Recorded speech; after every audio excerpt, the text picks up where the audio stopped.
Hello, everyone, and thank you for logging in early and joining us for this Ed Leaders Network live event on the PWR Act, Transitional Math, Administrative Issues with Kathleen Almy. My name is Arlen Peebles with the Illinois Principals Association, and I'll be your host for this morning's webinar. I just wanted to draw your attention to a couple of the panels on the GoToWebinar control panel that you may need to use during the webinar. The first will be the audio panel. Most of you are connected via your computer speakers, and that's great. Your microphone will remain muted throughout the session. But you're listening through your computer speakers. If you have any audio trouble with that, you can switch over to the phone call and a number will appear for you there. We also encourage you to ask questions at any time as the webinar is going through. There is a dedicated questions box where you can type in your question and Kathy will answer them as they come in, and we'll also save a little time at the end for additional questions. There's also a handout that Kathy has shared with us. It's the TM eligibility chart and placement chart. You can open the handouts panel to access that there and download the handout for the session.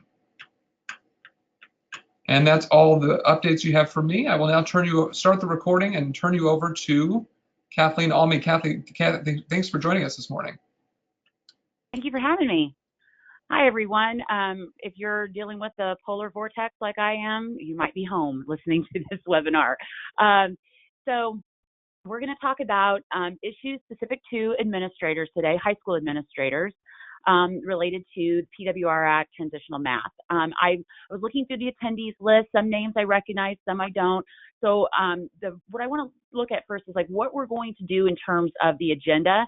And the first part is I do need to do a brief overview of transitional math because we're still in an education phase of this law and the component of transitional math. As many people that know it well, there are so many people who are brand new to it. So if you are an expert, just hang tight. I promise I will have new information for you. The main things I want to talk about today are things that really matter to you. I also want to answer your questions, so feel free to ask them. I know some of the big things that are going to come up, things with like graduation and working with community colleges, and I'm going to try to hit those, but whatever I don't answer just in what I'm going through, I want you to ask so that I can make sure I address your concerns. So we are going to look at working with a community college, how to make that process work. It's some specific advising issues because advising is such a huge part of this, and having you and your advocacy at your school is tremendous. It's very important in all of this process. Talk about some of the things that parents have concerned about. We're going to look briefly at how ESSA plays into this, which I have all good news with that. And then we're going to talk about portability, what that is, and then some suggestions on how to make that work, because that's the part where you're not alone. You're working as part of a partnership. Say if you're in Elgin Community College District, you're in the Elgin Community College Partnership. So the way this law is set up is that it's not each of the 700 high schools being on their own, it's that you're grouped within community college partnerships. So that presents some unique challenges that we want to look at and talk through some things that we've seen that have worked. Okay, so brief overview. PWR, Postsecondary and Workforce Readiness Act, has 4 components, transitional math being one of them. The one major thing that sets it apart from the other 3 pieces is that it is required. The other 3 pieces, PACE, the endorsements, and competency-based education, are all very much encouraged, but there aren't specific timelines in the law requiring them. That's not to say that the agencies can't require something, but the law doesn't have requirements. Whereas with transitional math, it does. So we have legislative timelines that we are required to meet. So we're going to go through lots of those things today. One of the biggest questions I get from principals and any kind of K-12 administrator, be it a curriculum director or assistant principal, superintendent, is when do I have to do this? When do we have to start? I'm going to tell you all that. Okay. The main thing that I want to give you comfort in is if you're wondering, okay, it's January 31st. Do I have to have this in place in August of 2019? The answer is no. We'd love it if you would, and a lot of schools will. But if you don't, you're not in trouble with the state agencies. If you have anything in place this fall, you're just ahead of the curve. That's all. So I want you to have some comfort in knowing that the implementation, we understand, has to have some realism for schools. All of this takes time, and you need time to put this into place. Okay, so I've got the PWR Act website listed on here if you just want more broad information about all the pieces. Say if you're interested in CBE, competency-based education, that's a good place to start. And of course, there's more information on ISBE's website as well. All right, so just some big overarching numbers. I want to make sure we all understand, why is there a law? Because I get that question often, like, why did we ever need a law to do this? Well, there's a lot of reasons, but the main one is that so many students are placing into developmental education or remedial education when they go to a community college. And, you know, it's very simple to say, well, if the community colleges just change their placement policies, then that would not be the case. Community colleges are changing their placement policies, and very much ICCB is committed to incorporating multiple measures placement. But the reality is, we could change all the placement policies and we would still have students who would not be ready. Now, I don't think we'd have as many students required to start in Dev Ed. Absolutely, I will agree with that if we did not have the placement policies we have right now. But we would absolutely have students who are not ready. And here's why. Because in Illinois, we don't have a fourth year of required math. And I know that's a very touchy subject in a lot of places, and it's not something we're going to go into, but it plays a role here, because what we all know is that there are students who will take off their senior year. And when they do that, they set themselves backwards. So even if there was something in place that said if they had a certain overall GPA coming out of their senior year, they could go into college level math. If they've taken off their senior year, they are college ready in that case on paper, according to their GPA, but they're not really, because they wouldn't be ready for the math that they're facing. Also, there are students who barely make it through the Illinois Learning Standards. We all know this, because a D is passing. College, a C is passing. And so it's just a different situation where we have this transition from secondary to post-secondary. So yeah, placement plays a part into it, and I think it plays a big part into it. And I want to be honest with you on that. I think it plays a huge role, but I don't think it's everything. There are a lot of other factors that are going on. So one of the things, and any of you that have heard me speak, you know this, I don't believe in placing blame. I don't believe that any one group is at fault for this. The reality is we're all in this together, policymakers, educators, administrators, the colleges, the high schools, the agencies, and there's a variety of things that every group has contributed to where we're at. Sometimes knowingly, sometimes unknowingly. I don't think anybody has malicious intent, but placing blame isn't going to solve the problem. And you will learn quickly about me. I'm all about, how do we solve the problem and how do we make this work? Okay. Not that many students, fewer than 40%, when they go to a community college, are completing any kind of degree or certificate within 6 years. Why? Because so many of them are bogged down by years of developmental education. It's costly, it's time consuming, and it's not successful. So again, if you're wondering, well, that sounds like something the community colleges need to work on, they are, and they're getting tremendous pressure to do more. So don't think that that's something that's just going by the wayside. They're under a lot of pressure, and there are changes being made that are requiring them to deal with that issue. We all know this. If a student doesn't have a degree or certificate, it's going to hurt their earning potential. So we've got to have students getting degrees or certificates of some kind. The idea that, sometimes students are like, oh, college isn't for me. But the reality is the job market is going to expect something. So by 2020, which is kind of frightening, that's just next year, it's estimated that 65% of all jobs will require something beyond high school. But in Illinois, when Illinois employers were interviewed, the survey said it was actually 80% of jobs in Illinois require something beyond high school. So the point is, these students, even the ones that think, oh, I'm not going to college, are probably going to have to do some kind of post-secondary training at some point, and math always plays a role in that. And we don't want, I especially, but I don't think anybody wants math to slow down their progress and their chances of completion. So this is a really important thing that I really need you to understand, and I need to make sure that you make your counselors understand. So you're going to hear me mention counselors frequently in this, and we might even have some counselors on the line, but this is key. We need everyone to understand that Dev Ed has to be avoided unless it's the only option. And here's why. Community College Research Center looked at almost 64,000 students. And this isn't, what they expected to happen. This is based on actual data. What happened? if students were placed 3 or more levels below college level, only 11% of them ever got through a college level math class. That doesn't mean they even completed like a degree or anything. That just means they got through a college level math class. The reality is a lot of them get into remediation and never get out. We do not want them starting unless that's their only option. We want other things. So if you're thinking, well, I don't know that we need to ask our students to do transitional math. This is something they can deal with when they get to college. No, because what they do, it's going to cost them a lot of time and money, and it's going to dramatically reduce the chances of them ever having the quality of life they want to have. All right, so what is the goal with transitional math? The idea is we're going to, instead of figuring out when students come to colleges as freshmen, if they're ready or not for college level math, we're going to figure that out the end of their junior year, first semester of their junior year.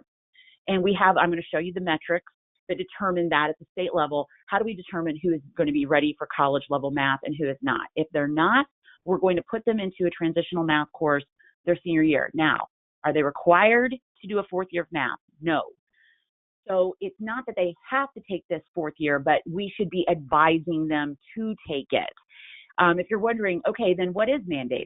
The high schools are mandated to put into place at least one transitional math pathway or opt out. I'll talk about opting out later. Not that many schools are going to qualify for the opt-out option. The vast majority are going to qualify for the implementation. That's just the reality. So what we want is we need to be encouraging students. So I'm going to talk to you about some different things with parents and advising how do we get students into these classes. But what I want you to understand is why it is such a good option for them. So we're going to go through a lot about that. Here's the big carrot. They're going to get guaranteed placement not only at their home community college, but every Illinois community college and any Illinois university that chooses to participate. Universities are not required to participate. That's one of the big goals for 2019. In fact, I have a call later today with IDHE. We're working on how are we talking to the universities and how are we getting more of them to make formal commitments to accepting placement. So the goal is in all of this, not just that we get a student through a transitional math course or a college level math class, but a degree or certificate. That is what we're going for. It's a way bigger goal. It is about providing them, getting them more on their way, and so they can have the quality of life that they want. That's truly the end goal. And that is a shift. That is very much a shift. I know for community colleges, they're having to make this shift because community college, the goal has always been access, getting students in the door. And that's my background. I taught high school for a few years, but most of my career I taught as a community college math professor. But I've also been in administrative roles. I've had my toes in all kinds of these ponds. So, I mean, I understand lots of different perspectives on this. And I know what the community colleges, their concern is. But the reality is the way that our nation, our economy, everything is, it's a lot more than getting them in the door. We've got to get them through. And that's not always been the biggest concern of community colleges. It's been getting them in the door. Now the goal is completion. We've got to get them something so that they can have the quality of life that they want to have. That's what it's about. All right, so what are the big key points to this? This is for seniors. It is not for juniors. Now, you know, we have so much to cover in a small amount of time to cover in. I will try to hit some of the biggies. But one thing, if you're wondering, well, what if I'm a tiny school and what if I want to have juniors in the same room? There are flexible options.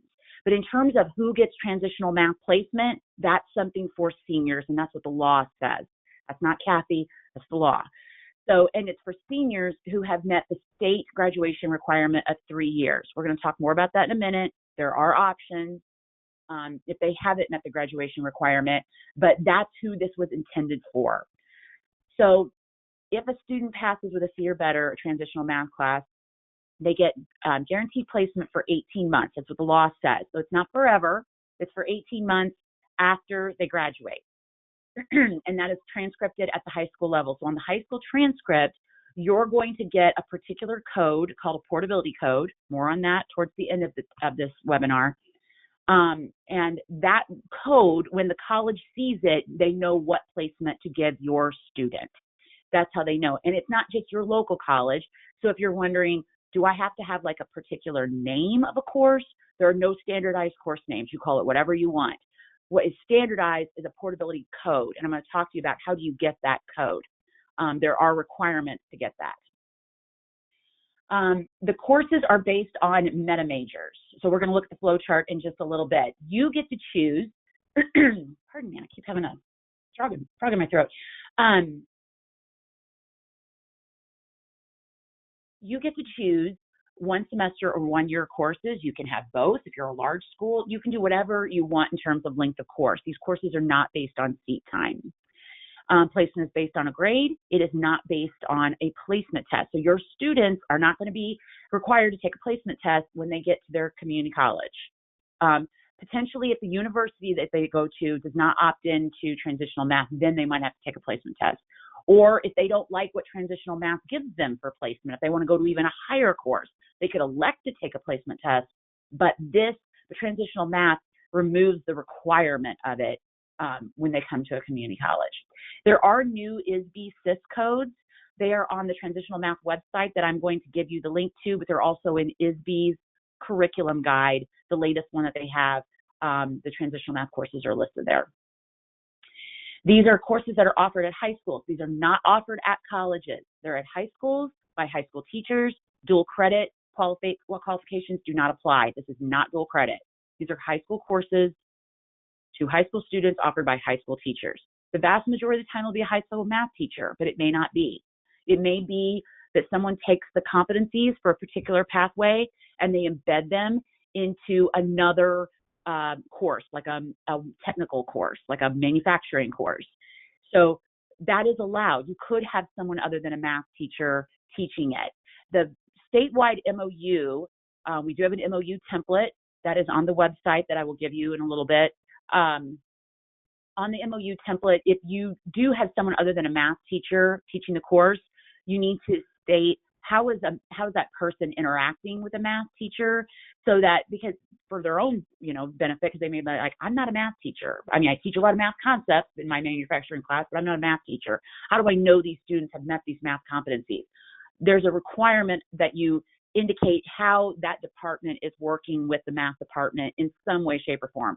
Doesn't mean the math department has to approve everything, but they need to be consulted at least, so that we know that the competencies are being met.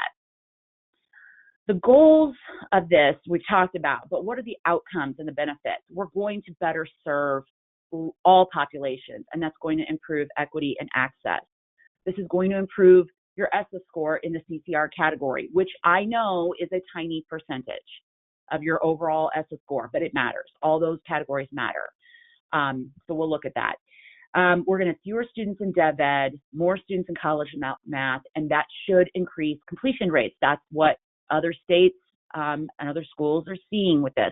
We are not the first state to do transitional math. Over 30 states in the country use it. 17 of them have some kind of requirement like Illinois does.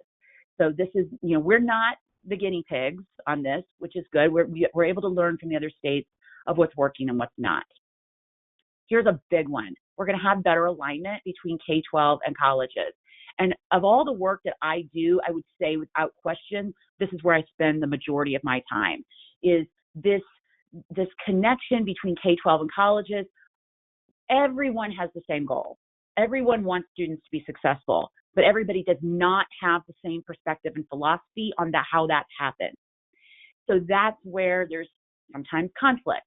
And so that's what I want to talk about, are some strategies that you can use that I've seen that are working. And if you're wondering, is this going to work? Are we going to get any memos of understanding? Are we going to get these courses in places? Yes, yes, yes.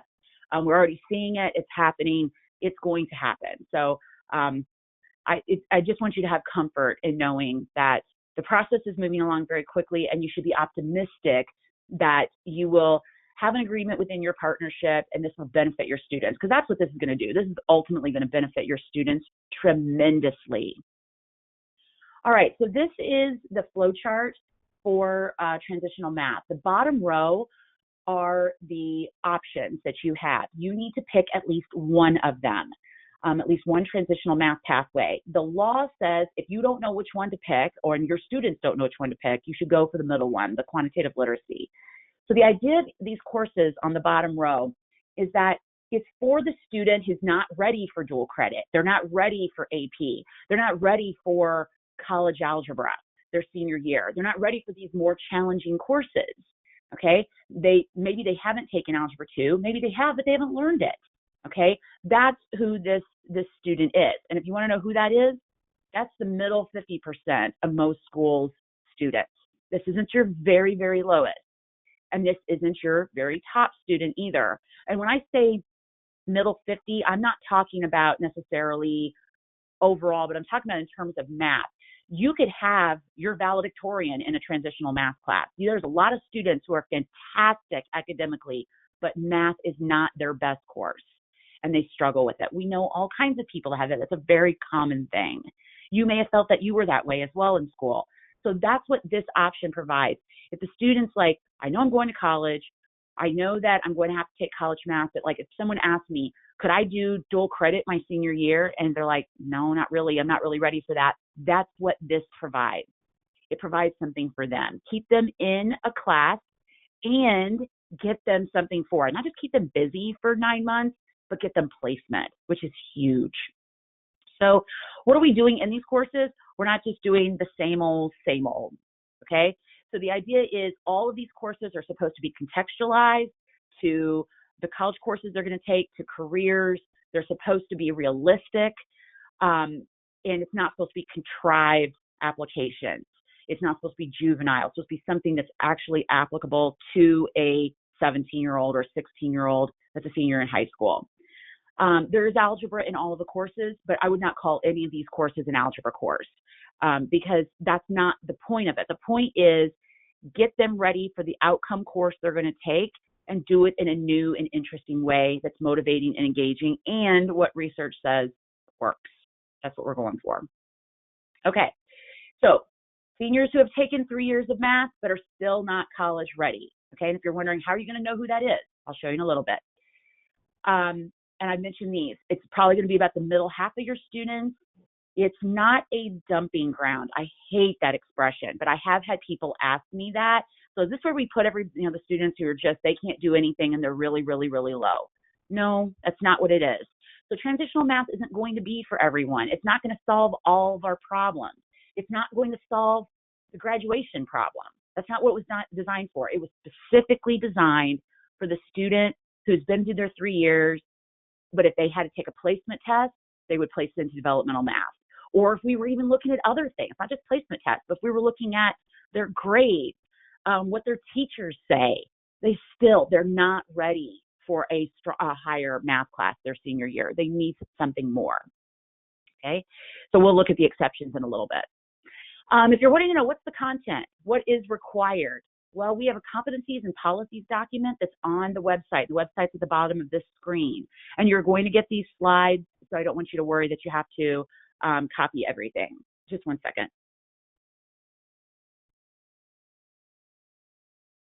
The competencies are these very broad learning goals that illustrate how a student can do something in context. Within them, there are key performance indicators. They're going to feel more like the Common Core standards. They're a finer grain size. Everything on this is trying to go higher into Bloom's taxonomy. What I would encourage you to do is get your math teachers to look at that document on the Transitional Math website. And this is the front cover of it, so you know what to look for. But look for the competencies and policies document and start looking at the senior courses you already offer. Because let's be honest, you all offer something for seniors already. Is there something you have that might work that's close to one of these courses? Probably there is. And so the reality is you might just be able to tweak something, and I hope you can. I don't want you to have to feel like you're starting from scratch. I know what it feels like to have worked on something, because all of you are working on making your schools as best as you can. And it is incredibly frustrating to work on something and then have someone come in from the state saying, okay, scrap that, you're going to do something altogether new. And that is not what we're saying, okay? If you don't have anything in place for your seniors, other than say like pre-calc, yeah, then you might be doing something new. And I need to put that out there right now. Is anybody asking you to hire a new teacher? No, you're not being asked to do that. We're trying to work within the resources you have. That is the goal, okay? The competencies and foundations, or I was looking ahead, competencies and key performance indicators, they build the foundation of the content that is required, that your teachers can add to it. If there's something that they're really, really wed to, that they feel is super important is not included, they can add to it.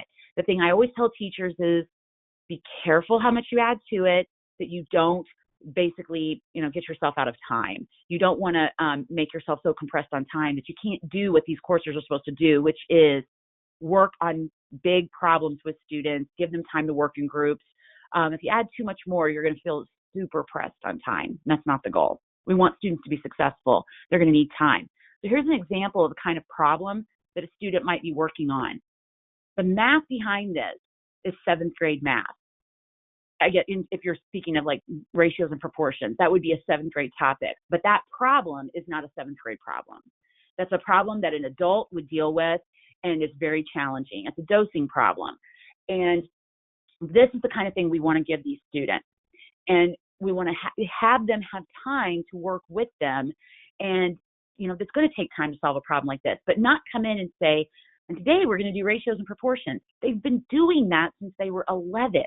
We're not going to do that. We're going to come in and say, here's the problem. You're going to get with a group. You're going to work on this. And what's going to come out of it are math skills that they need more help with, like ratios and proportions. The teacher's going to work with them on that, and then they're going to go back and keep solving problems. That's the point of this. So if your next question is there any curricular resources? Yes, we're going to look at that.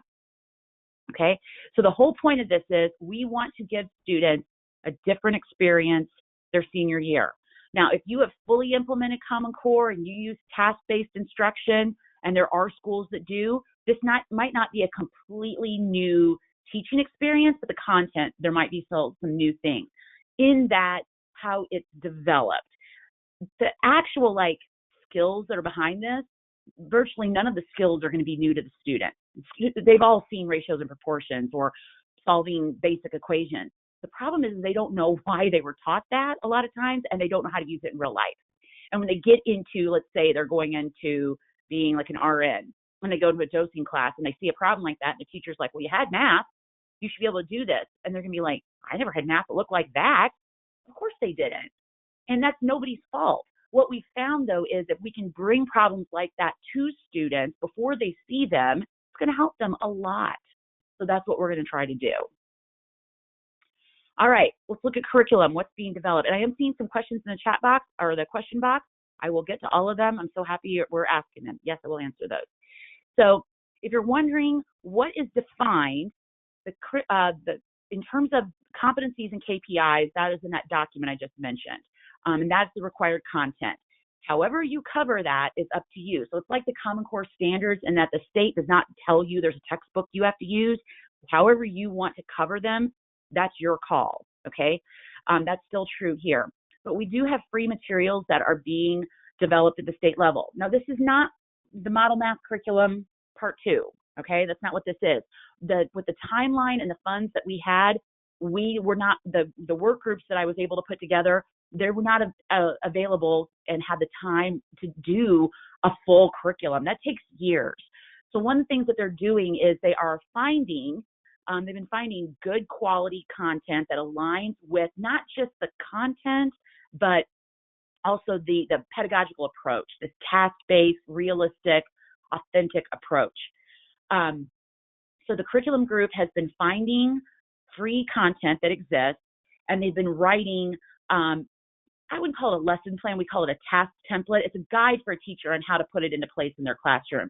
Those task templates, for the vast majority of what they've created, are going to be piloted in the next 3 weeks. We just had a webinar on Monday with over 40 teachers in Illinois that have asked to be piloters. We have way more teachers asked to be piloters than we ever expected, which is awesome. We want to try this out. And some of the content has already been tried out at some school districts where some of it was originally being developed. And we've already heard incredibly good news. Students are engaging with things. They like this. It's different. The teachers are like, wow, this is different. And they have liked it. Doesn't mean everything's easy or simple, but there's been a good response to it. You have local control over materials. Community colleges cannot tell you what book to use. Now, you might want to go to them and say, hey, do you have any suggestions? Maybe you have a course like the QL course or the STEM course. Do you have any suggestions for me? Sure, but they cannot require you to use a particular book like they can with dual credit. Professional development is a big goal for this year. So like this, webinar is a perfect example of it. This is just one, this is just an hour long, and I know I'm going to be like talking at you super fast, and I apologize for that. One of the things I've been asked to do by the state agencies is we want to look at developing an administrator academy. So if that's something you're interested in, I don't know if you can chat on that or put that in the question box, but I would love to know if we did an administrator academy, like a full day, and maybe involve some of the new dual credit legislation issues. Is that something you'd be interested in? I'd love to know. But we also have to do more PD for counselors and for teachers, especially teachers, since they're the ones going to be putting this into place starting this year.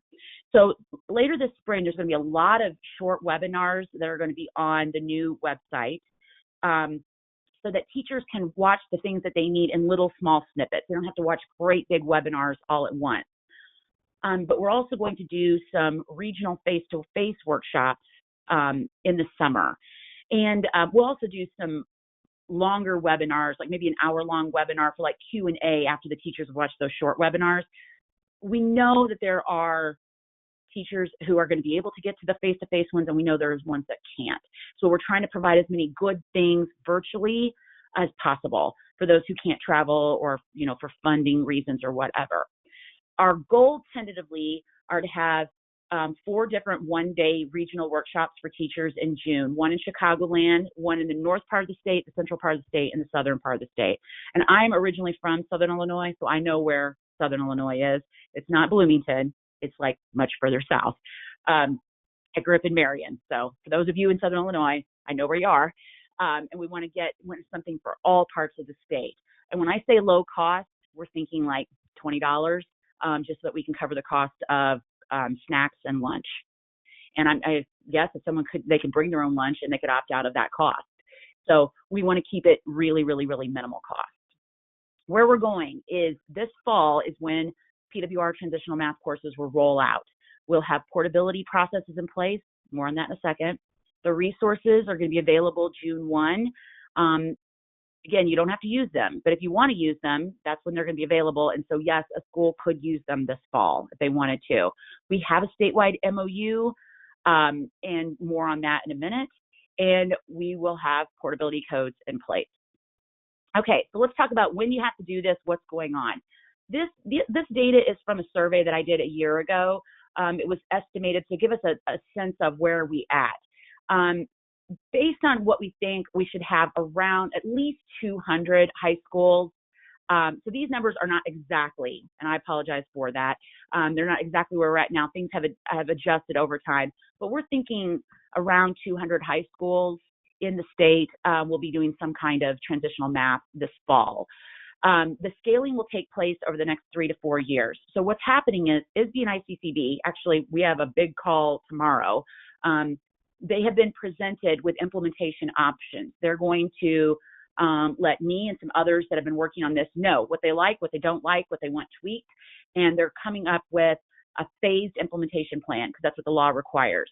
The implementations will happen starting school year fall 20.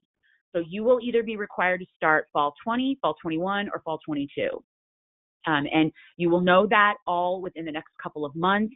When you have to start and what that means. What does quote unquote implement mean?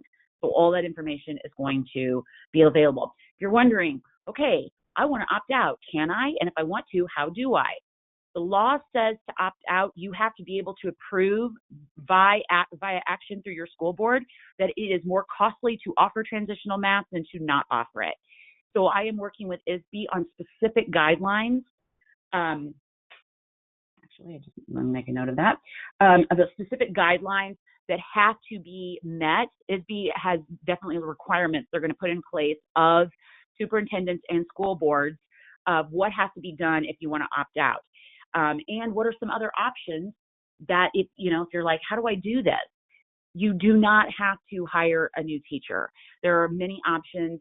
And we're going to have more information coming out about that too. I don't want to get into too much of that today. But probably what I will do is once we get the implementation plan, I'm always making a list of webinars we need to do. I'll probably do a webinar just on the implementation plan, what it means, when it means it, and what it means, and when you have to do it, and opting out, and how does all that work. So I'm making a note to add to my webinar list. So you will definitely get more information on that. I had a question in the chat box. Do we have any lists of universities who are interested? These are the universities that expressed interest. We have to go back to them this year and get formal commitments, and we've got to go back and ask a whole lot more. So like I said, I'm working with IDHE on that, and you will get slides on these. If you're wondering if I click too quick, you're like, will I get those again? Yes, you will. Okay, so let's get into some other things. Let's get into some things, especially those of you who've had a summit. Some of that might have been like, oh, I've already seen all that. What's new? Okay, so the MOU, the Memo of Understanding, is critical. That's what we'll talk about more in a second. That, just makes it clear on who's doing what, when, and all of that. You've got to have that to make it work. We've got to have PD. I cannot overemphasize that. Please, if at all possible, help your teachers be able to get to the professional development, as well as your counselors. Make this a priority, because we're going to do everything in our power to help them be successful, but we need to get them to events. So be it webinars, be it face-to-face events, whatever, please make this a priority with your counselors and your teachers, because we've got to do this. One thing that also helps is the community colleges have been told they need to have a liaison to work with their high schools. You need to have a name and a face of someone you can contact locally to work with. We'll talk more about advising in a minute, but it is so crucial. I just cannot overstate that. It is so crucial. You're going to have to be willing to tweak these courses over time, like you do with everything you put into place. Nothing is perfect just the first time you start. And this is the biggie. You're going to have to be able to work with people you don't always work with. So I always show this because I'm trying to drill this into everybody's minds of the vision of how transitional math works. It's based on the word partnership. It is not dual credit. Dual credit is a top-down approach where the college calls the shots. That is intentional because it's their course and they're giving you credit at their school. Okay, that's not what this is. Transitional courses are jointly owned. They are offered at the high school and they get placement at the college. But how the course comes to be, that is something that comes together with high schools and the community colleges in partnership. You are equal partners in this. And I want you to know that. The way you make this work is you have to communicate with each other, and you're going to have some trust. So if you've had a bad previous experience working with a college, be it through dual credit or anything else, I ask you, please come with an open mind. I know that's hard to do, but I just want to give you some solace in this. I have seen so many community colleges who have had some negative experiences with their high schools make tremendous progress because of transitional math. Not because of anything I'm doing, because what they are doing with their high schools and what their high schools are doing. They are coming together and they are working on things. Now, are they being encouraged by a law? Yes. But that doesn't mean just because there's a law, we all know this, just because there's a law doesn't mean all the magic starts to happen. You've got to have people willing to come to the table. And I have seen movement in districts where there hasn't been movement in 2 decades. So have some optimism, have some faith in the process, and just be open to it. And if all else fails, come to me if things are not working. I've had all kinds of people reach out to me and say, we need you to come to a meeting. We need you to come to something and talk to this group or whatever. We're trying to tell our community college that this is a partnership and they're still wanting to do everything like dual credit. Let me know. I will help. I run all over this state. That's why it's hard to get a hold of me, and that's why I'm not always quick to get back on email. Just like you were running all over your schools and your districts trying to make sure everything's successful for them, I'm doing the same around this state, trying to make sure it's successful for you, your students, the colleges, everyone. I'm as committed to this as you are to your schools. And if you need my help, reach out. I will help you. Here's one that I want to empower you with. And I'm going to be meeting with community colleges tomorrow. I have a professional development with community college faculty, and I will say this to them as well. You have the right to expect partnership. Okay? I have told them this over and over again. And if you don't feel like you're getting that, you should require that and say, we were told from the state, that's what the law says, that we come to these decisions together. If you don't feel like that's happening, if you feel like you're getting handed an MOU and being told to sign it, then you need to say something. And you say, whoa, I thought this was partnership. I thought we're supposed to all come together on this. And if they're saying, nope, we get to write the MOU, I don't know that anybody's going to say that, but let's say that they do. Push back, and if they're not listening, then let me know. But they are absolutely, I have told colleges over and over and over again, they are not to hand you an MOU and say, this is it, like it or lump it. That is not how it works. If they hand you an MOU, it's draft, and this is a starting point for negotiations. That's what it's supposed to be. And everybody is going to have to bend. And how do you know that negotiation worked? Well, this is what someone told me a long time ago when I was in dealing with contract negotiations, being a faculty member. If everybody comes out unhappy, then you know it worked. So the reality is there's going to be things that you don't like, and there's going to be things that the college doesn't like. And that's how we know it worked. Isn't that comforting? All right. So moving on to advising. Okay. A lot of these I've hit, but the reason I'm giving this to you, and I'm going to run through this super quick because I want to get to other things that are more important. And a lot of these I hit in a counselor professional development webinar that's recorded and on the website. Here's my concern. I'm just going to be very, very open with you. I've had some counselors say to me and others at the state, it's not that big of a deal. We're going to, they don't have to be in transitional math. We'll just deal with it when they get to college. What's the big deal? I'd rather have them in something that they enjoy their senior year, and that's probably not a math class. When I hear that, I just realize they do not understand the gravity of developmental math and how much data we have now on why we've got to find ways around it if possible. It costs billions of dollars nationally, and it doesn't work. That's the main thing that we have found. As someone who taught developmental math forever, and then worked on reform because I saw it, I'm like, this isn't working. They're not getting through it, and they're not any better prepared when they get to the college course. There's a lot of reform in dev ed at colleges that's happening and has been happening. But there's more that needs to happen. It takes a tremendous amount of time, assuming they pass. If they don't pass, it's even more time. I've seen many students take 2 and 3 years to get through dev ed. We don't want them doing that. So I know it says 2 to 3 dev math courses. That can take 2 to 3 years. That is the reality. And it shouldn't be. And I know that. And it's boring to them.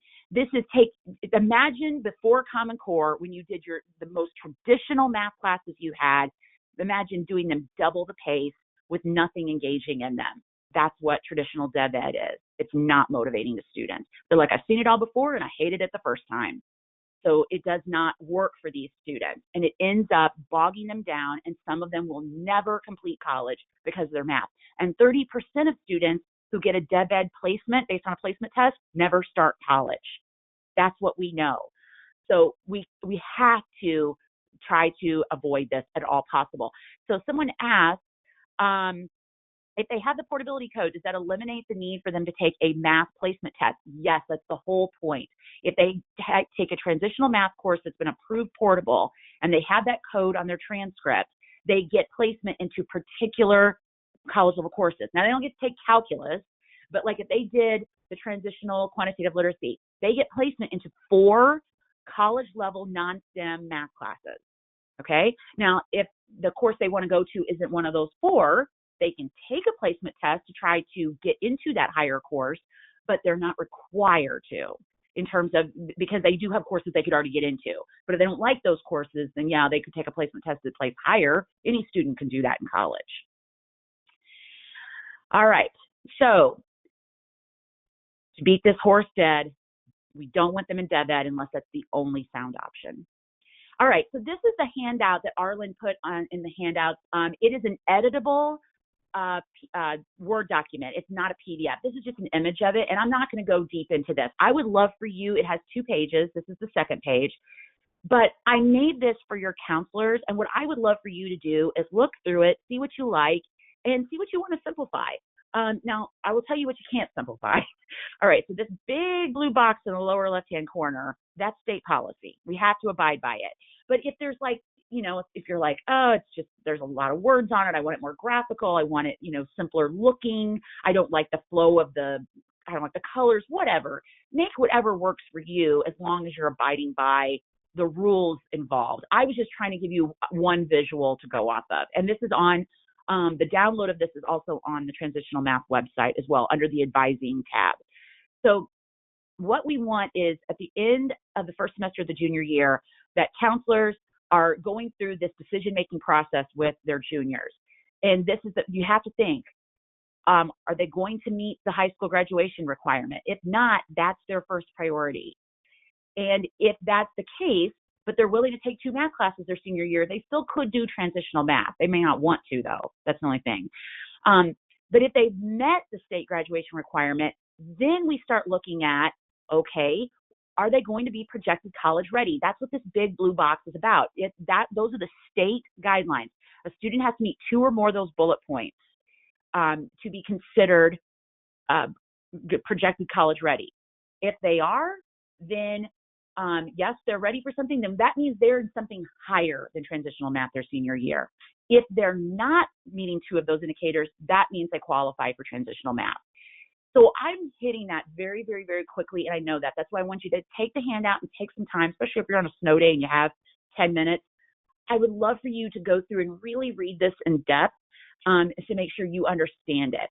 On the back side of it, and this would be a great thing if your school wants to use this as is. These 2 pages, they're one document. You could copy them front to back in color, laminate them, and have it as something the counselors have ready to go and work with their students.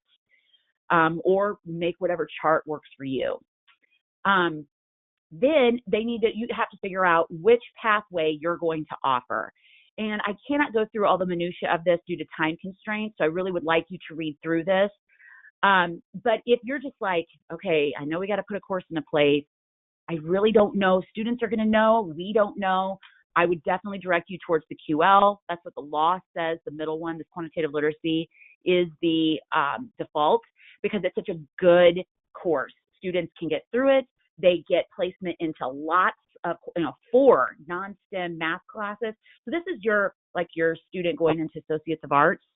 There's a lot of students going into that, and it will get them straight into like a stats class or a liberal arts math class that they're going to need for graduation. And I'll even go you one better. If you want to do transitional math as a fall 1 semester course, you can, and you could bookend it with a spring dual credit class. So you could do spring dual credit liberal arts math, and you could have your students finish high school with their college math done, potentially, if they're like an associate of arts major. So again, read through this in detail. Go look at the website for because I have longer webinars about advising, and I go much more into detail about all of this. But if you're still like, I still have questions, then you need to reach out to me. Okay, I want to get to some other big things. Graduation. This does not meet the 3rd-year graduation requirement. And that's not something that I made. That's something that the statewide policy made, or the statewide panel made on this. And the reason is because these courses were never meant to do anything with Illinois learning standards other than supplement them. They are not meeting the Illinois learning standards directly. They're meeting the requirements of the outcome college courses. That's how they were built. They were backward designed. Okay. When you start allowing this for 3rd-year graduation credit, you start having juniors, which the law says you're not supposed to have. Then you have juniors who take it, then they skip their senior year of math. You start having colleges that are like, wait a minute, you're saying remedial math courses are now counting for high school graduation credit. They think that you're reducing standards, and it just becomes a mess. Also, what we found is from schools that are currently piloting courses like this, if you have a lot of students who haven't had 3 successful years of math in these courses, they are not likely to do well in the transitional math class. They don't have enough of a math background, and it feels very, very difficult to them. So we want them to be successful. There are reasons for this. Also, NCAA does not count this as meeting their core requirement for the same reason, because it remediates. This is not new content. These were not intended to be 3rd-year math graduation credits. Now, if you want to use them for 4th-year math graduation requirement, if you have a local requirement, you can. You can use them as a 4th-year math credit. You can use them as an elective credit, but this can't be your checkbox for the 3rd math requirement for the state of Illinois. That's the main thing. Okay, let's talk parents. you've got to educate your parents, because we all know we're not going to necessarily be able to appeal to the senses of a 16-year-old that this is in their best interest. We can't. I have kids of my own. I've taught forever. It's not going to happen. So talk to the parents and show them the benefits that they're going to be able, the student's not going to take a placement test. You're going to save time and money. I've seen many high schools and colleges put together a chart and show them how much money they're going to save. And colleges are not going to go broke doing this. They're going to make money, because colleges make more money per student when they sit in a college level course than when they sit in a high school course, a remedial course. So if you're wondering, well, our high school is never going to help us with that, telling them they're going to save money. Yeah, they will. This is a win-win for everybody. The colleges are going to benefit from transitional math just like the high schools will. They get to do something in a new way. They get to see how math is applied in their job that they're going to go into in their lives. So that's interesting. So what we have to do is we encourage, this is what I've learned from schools that have done this, send a parent letter, but send it from you, from the high school, not from the college. Because if it comes from the college, they'll think it's just another college advertisement. They won't think it's actually something about a high school course. Have a parent meeting. Bring in some of the people from the college, but have a parent meeting. Like my husband and I, we went to a meeting last week about the AP classes. You could have a meeting for your parents of your students. They're going to be seniors, so your parents of juniors, and it could be about AP, dual credit, transitional. You could do all of that in a meeting and talk to them about all these different options that you have for seniors. I mean, keep in mind, AP isn't required either, but you have students who will absolutely take it. Transitionals in the same group. No, that fourth year of math is not required, but boy, is it going to benefit them. And so we should absolutely get them into it. Do a flyer. Do some kind of promotional material, and keep the cost down. Do it, on Google Docs or Microsoft Word, but print something, send it out to your parents, put it on your website, educate your counselors, and get them educating students and parents as much as possible. So I am a big believer, and I just go there. So I'm going to go there on this. And I know we're running out of time. So if I apologize, Arlen, I may end up going like 3 minutes over. I'm going to try not to do that, because I know that you guys all have things that you need, but I want to make sure that we get to as many of these important issues. So this is the thing I've heard. So this is great. Transitional math is awesome. My kid's going to get guaranteed placement. Why doesn't my kid get that for other classes?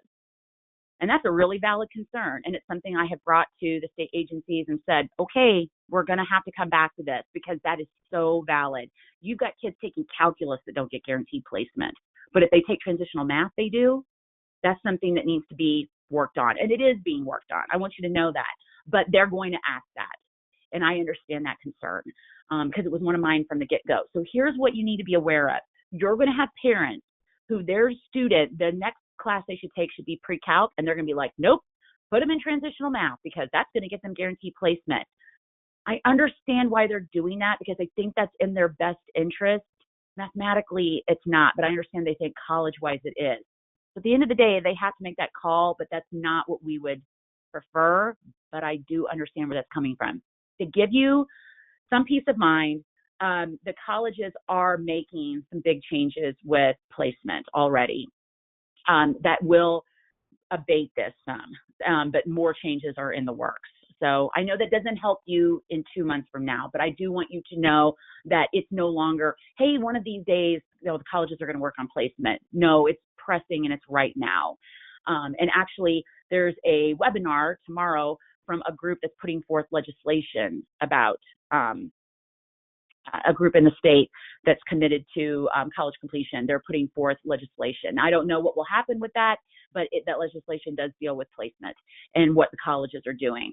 It takes a long time for laws to come into place. I don't know what's going to come of that. I just want you to know, if you're ever wondering, is anybody really serious about this? Yes, that is the truth. They are.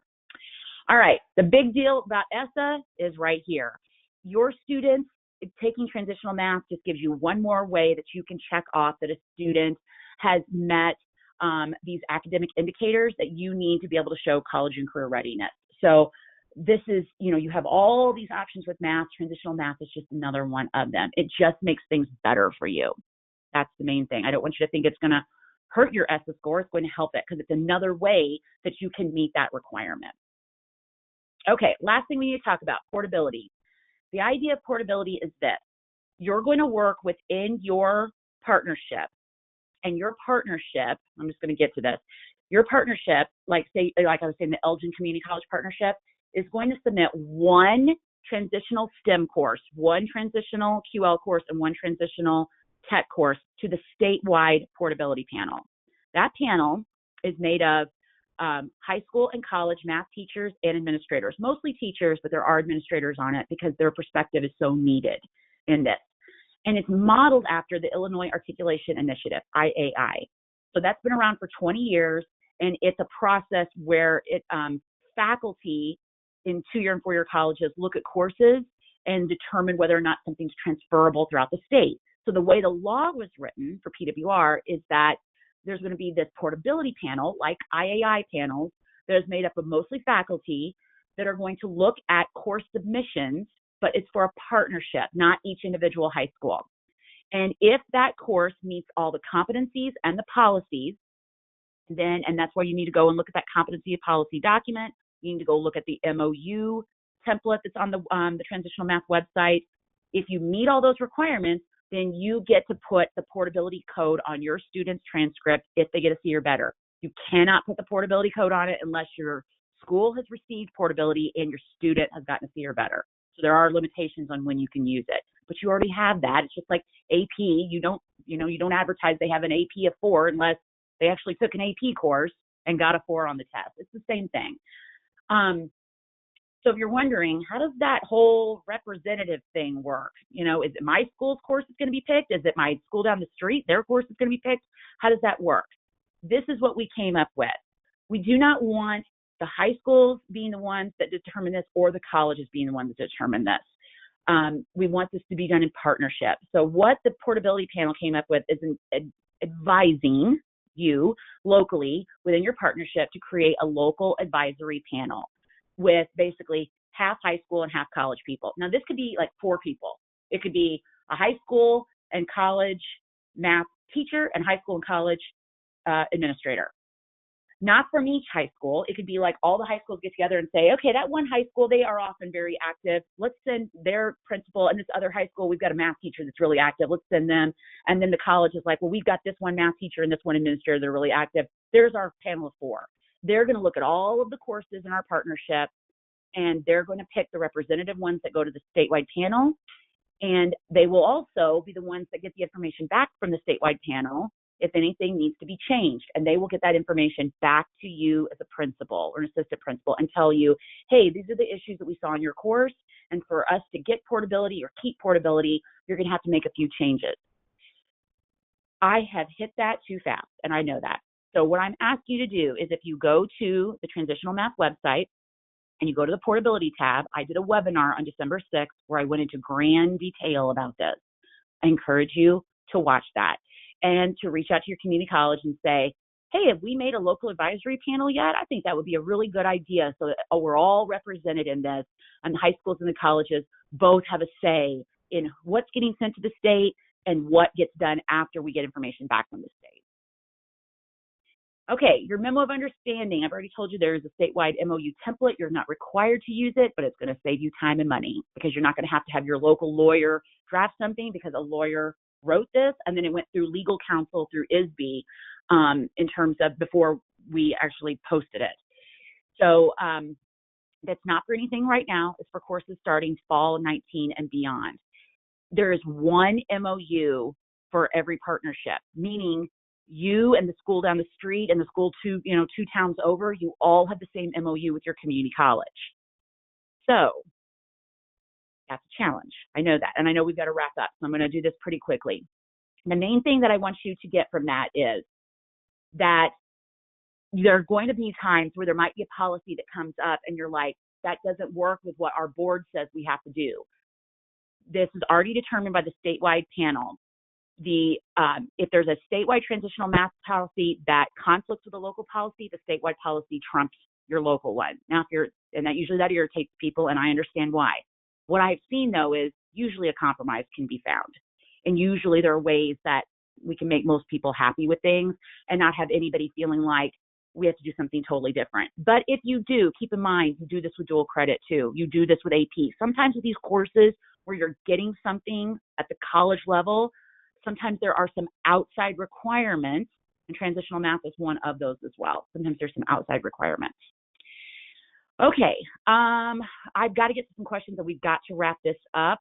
So I'm going to skip this. I do want to hit this real quick because I've been asked this so often. The things that you have to do the same within your partnership is you all have to agree to the same MOU, but you have lots of flexibility in terms of your actual building. You get to pick what materials, what order you put the topics, and how it's taught and all of that in terms of like, do you want to do a traditional approach? Like, do you want to do an algebra 1, 2, 3 approach, or do you want to do a math 1, 2, 3 approach? The math teachers, they have that choice. I don't want you to think that you don't have any individual choice. What's going to be broad are some of these MOU requirements on grading. But if you want to get 30 high schools to sign on to an MOU, it has to be pretty broad. So I don't want you to be worried that there's going to be something that's going to be ultra specific. It can't be, or we'll never reach agreement. And the districts that have gotten agreements to happen, their agreements are pretty broad and give lots of room for some personal and professional flexibility, which we all need. Okay, so I've mentioned most of these. I'll put these up, and then I'm going to look at the questions, answer those real quick, and then get us off here because I know I'm taking up extra time, and I apologize. Okay, so I've answered those questions. Okay, how do we handle the situation where a high school feeds into 2 or more community colleges, and both are asking us to use the curriculum suggests, and they are different? Okay, I do have some cases where I have some high schools that are in multiple community college districts. There's nothing in the law that tells us what we're supposed to do with that. So what I have encouraged the high schools to do is you get to choose, and I would pick the one that either the majority of your students, that district that they're in, or the one that's easier to work with, the one you have a better relationship with. But neither district can demand any curriculum of you. Neither district can come to you and say, you have to do this pathway and you have to use this book. The pathway you choose and the book you choose, or if you even choose a book, or if you use materials you make yourself, that's all your call. And if community college is saying, you have to do this pathway and you have to do this book, you need to reach out to me because that's not true in either case. Let's see. We are forming a local advisory panel. Oh, okay. So here's, and I understand this question. All right. So the portability panel is only going to be able to look at a few partnerships this spring because we don't have all the programming in place. There's a computer system required to make all this happen, and it's still being finished. IBHE and ICCB are working with Illinois State University on that. So the full call of partnerships will be this fall. Again, if you go watch my portability webinars, you'll be able to see more on this. Here's the beauty. The portability panel meeting in the fall will be, I think it's October 30th. The partnership will know within a week whether or not you got portability. And we're not trying to make this secretive. I want you to get it. So we're trying to be really explicit on what do you have to do to get it. And if you're really close, we can come back and say, you just need to make these few changes and you'll have it. You could have a portability code. You'll know about it like early November of this fall. Of this year, 2019. So let's say you have a student taking a first semester transitional math course and they're going to graduate in December. They could get a portability code. So I don't want you to be worried that if you can't get one this spring, that means your students in the next school year can't get portability. They can absolutely, your students that graduate this December or in May or June can have portability. Okay, so do you know what textbooks they're using as a resource? So they're using all different kinds of things. Some are using high school, some are using college, some are making their own. On the Transitional Math website, there's a curriculum tab, and within it is a resources page. Please go to that, and there's different options that you can use. And also, this is one case where if your community college has a course like the Transitional Math course, and some of them do, you can ask them what do they use and what do they suggest. You don't have to use it, but it certainly gives you some more ideas. All right, our community college partner said that the MOU must work for all high schools in the community college district, so all have to agree before we submit to the state, regardless of when their course is starting. No, that's not true. Here's the reality of it. The ones that are signing it, the ones that are planning on doing this, in the near future, they've got to sign it and agree to it. What I've told the other high schools is you need to be a part of the conversation. Because let's say you're not going to start for another year. But here's what could happen. They could sign an MOU. The college could sign it with a couple of the high schools in your partnership, and you're not one of them, say. All right. And they pilot in fall 19, and they love the MOU, and the college loves the MOU. When they come back and have a meeting a year from now, and they say, okay, so we got to talk about that MOU because we've got more high schools that want to join on, they're going to say, you know what, we all really like the MOU. We'd really just like to roll it over. Do we have any opposition? And you might feel pressure to roll it over because you've had people already using it and are happy with it. And they may not be like, hey, why do we have to renegotiate something if everybody's already happy with it? So what I've told high schools to do is, even if you're not starting for another year or two, you need to be a part of those MOU discussions, even if you're not signing it yet, so that you are comfortable with what's being agreed to when you do sign it. Okay? So that tells me that's something that needs to be cleared up. Who has to sign it and when and what has to be agreed to? And I need to clear that up. I do a monthly transitional math webinar update. The registration's on the website. I'm going to address this issue on our next one that's coming up, and I think it's February 20th. So who has to sign and how many? So, and I know I'm over. I will finish up here just in a minute. Let me get a few more questions. Do you get the handout at the end? The handout is attached, and we will make sure that you get the handout and the slides. Will there be any PD offered outside of webinars? Absolutely, 100%. You're right. I have taught this kind of curriculum for years. It's very hard to do everything virtually. So we're going to be doing those 4. We're beginning with those 4 face-to-face sessions this summer. And what I want to do is branch out and do more face-to-face work as we get going. I'm working on right now with the agencies, getting funding to do so.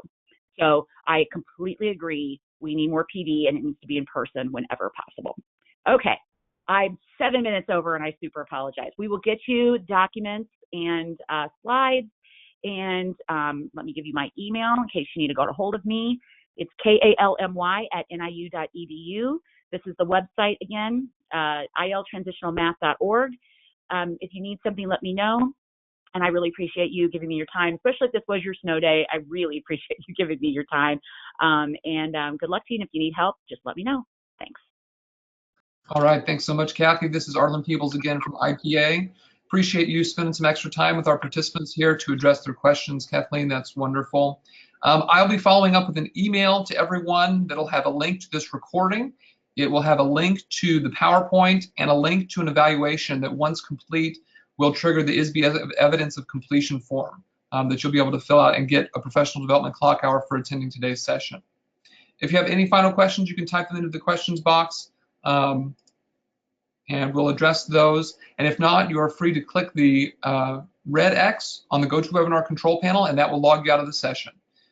Thanks and take care, everybody, and stay warm out there.